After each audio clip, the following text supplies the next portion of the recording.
What is up, guys? Jake from OneHive bringing you War Recap number 86. This one was you might have saw on the live attack. It was a snoozer. I mean, look at this. They used 9 attacks. It's like they didn't want to play, so we won't even go through our bases. We'll look at theirs. Didn't get the number 1, 2-star, but besides that, pretty much ripped these guys to pieces. Had some just we had like a 3-star run that was just insane. I can't remember. It was like 6 or 8 3-stars in a row. So we just tore them up. We let a few get away from us, but it's just hard to force everybody and to really hammer down on trying to clean up every last single star when you have a war like this. I mean, people it's just kind of like they don't get jacked up about their attacks. We still try to do our best, but if sometimes a star that we normally would have cleaned up does get away from us. We got some awesome ones to show you again today. 2 Town Hall 9s and a Town Hall 10. I'm sorry, Town Hall 8s. I know we have a lot of Town Hall 8 viewers, and I want to bring y'all that stuff, but the problem is that for keeping these things different and trying to show you new stuff, Town Hall 8 sort of the same old, same old. It's not any fault of our guys. They rip stuff up, they tear bases to pieces, but it's usually a Dragaloon or a Hog Raid, and we've shown y'all that at length. I don't know that you're going to gain anything else from seeing that. So no disrespect to our Town Hall 8s, but we're going to go with 2 Town Hall 9s and a Town Hall 10 again today. The first one, as you can see here, number 16 from BK. I really like this attack. You're going to see from his army composition here, it's a normal GoloWe. I want to show one thing that I would have changed on this. Look at where he dropped. He's got these 3 golems, and that's fine. He's got them spread, but the problem is they're all going to try to clump in this top compartment. If it was me, I would have dropped that clan castle golem right here at the tip and used wall breakers to open up that compartment. Once that golem's in there, then you can drop your other 2 golems way out here on these cannons. And man, look at how much space, look how much coverage you would have for your wizards and witches. All that, those 2 top sides would have all been, the golems would have been soaking up all that damage, and you could have just let your DPS just go crazy. But instead, the golems kind of try to clump up on you. You don't get quite as much coverage. You'll see you're losing a wizard there, and you lose a little over on this side because of that. But that's a minor adjustment. Just something I noticed when watching the replay. Finally gets into the compartment here, and those witches are just swarming.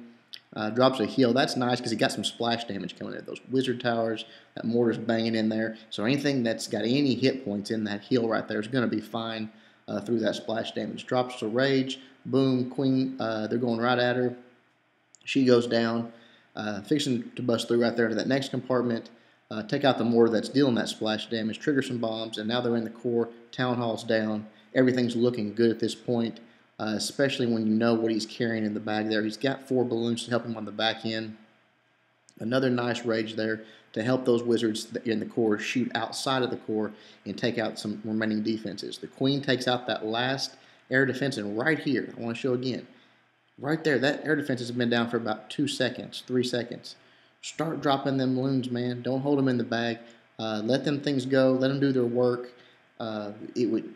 I know sometimes people are waiting for them to engage other targets, but really at the end of a raid like this, unless you know they're targeting your golem or maybe a hero, you don't want them engaging your targets. You don't want them getting on a witch or a wizard because you don't have many left because you've had to do so much work. So go ahead and get those balloons down. I've noticed that on a few raids.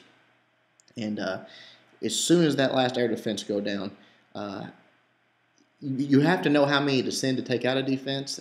But that's just part of it. That's part of the attack. You've got to learn that, just like we do in GoloWe.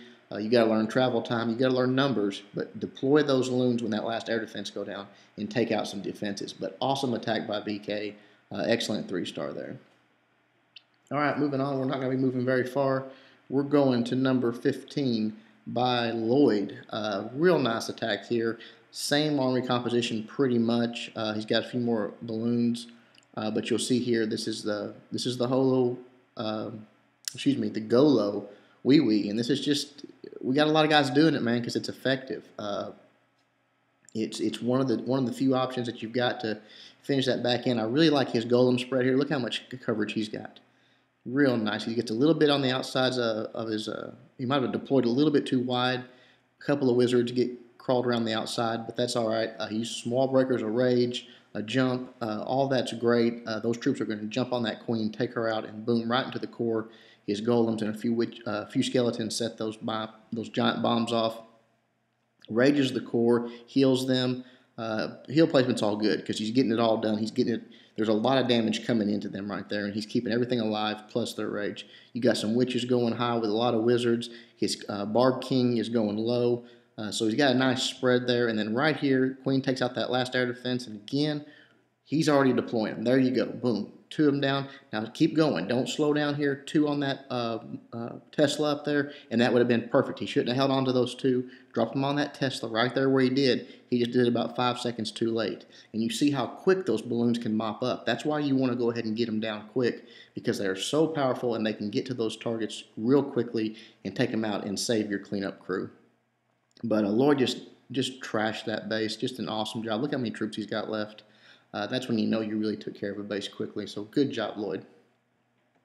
The last one we're going to look at is Hagerbaum. Y'all seen him before. He pretty recently moved up to Town Hall 10. Excuse me, and is doing a good job. He took out their number 3 for us. You can see it's a probably Town Hall 9, max Town Hall 9-ish level. But look at that, I love that right there. Talk about customizing your army. 1 minion, a level 11 cannon goes down. 2 troop space. I love that. That's just scouting your base, man, and bringing something like that just for 2 troop space. He eliminates that defensive building. Then he goes ahead and starts dropping his troops. I think the purpose of this giant was to lure, but he didn't get in range. And these guys really didn't even fill up their, I told you on the live attack, really didn't even fill up their clan castles, so it was really boring. That golem was too close there, bunched up on him. He should have had that much farther down, maybe even as far down as this that archer tower down there, and spread his wizards and witches a little wider, but that's okay. It's minor. They kind of spread back out on him here, but they still are a little bit too close together. He could have got a lot more coverage on your golems there. Just breaking in here, trying to get into the compartments. Wants to get that hero, that queen, that king dead. Drops a rage on his troops. They're going to take out that little compartment real quick under that rage, and then right here puts the jump down, gets himself into the core. Didn't quite get all the way to the town hall, but it didn't really matter because he's got his queen, and she's going to be shooting over the wall anyways. But that jump could have been a little farther in and let a few more troops into the core where the town hall was. Keeps another rage on him. Everything's just great, and then right there the queen's locked onto the town hall. There's nothing really left to here besides that multi-inferno, and that's not going to stop that level 20 queen. And boom, it goes down right there, and the 2-star is locked up, and you see he's got a lot of troops left here, but really nothing to tank for him, so they're in trouble, and his queen's sort of out there by herself exposed. But just a real nice 2-star attack. Some heavy lava walls. From an early Town Hall 10 for us, so that's awesome to see. Good job, Peg. All right, guys, that is it. Really a boring war, but I can't tell you how excited I am about the upcoming war. If it lives up to the hype, I don't even know. I mean, we're so excited. We hope this is the battle we've been waiting on. Look at these guys here. 90 war wins. From Somalia. I don't know anything about these guys. I don't know if they're going to be legit or not, but we are hoping that this is the fight, that one that just, comes down to the wire. May the best team win. Until then, guys, Jake from OneHive reminding all of y'all to suck less.